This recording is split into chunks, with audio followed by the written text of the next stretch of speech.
Dulu aku seorang pendosa, bahkan sampai sekarang. Namun aku tahu Allah yang Ghafur, Allah Maha Mengampuni. Karena itu aku putuskan untuk berhijrah. Dulu aku jarang melakukan ibadah. Sholat hanya untuk menuntaskan kewajiban.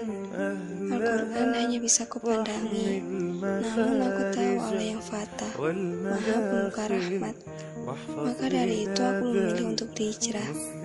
Lalu aku bertanya, hijrah itu untuk siapa? Masa laluku buruk, bahkan sangat buruk. Karena itu aku ingin memperbaiki diri. Aku tak tahu kapan hidupku berakhir. Aku tak tahu usiaku berhenti. Yang aku tahu, semakin hari usiaku berkurang, namun dosaku semakin bertambah.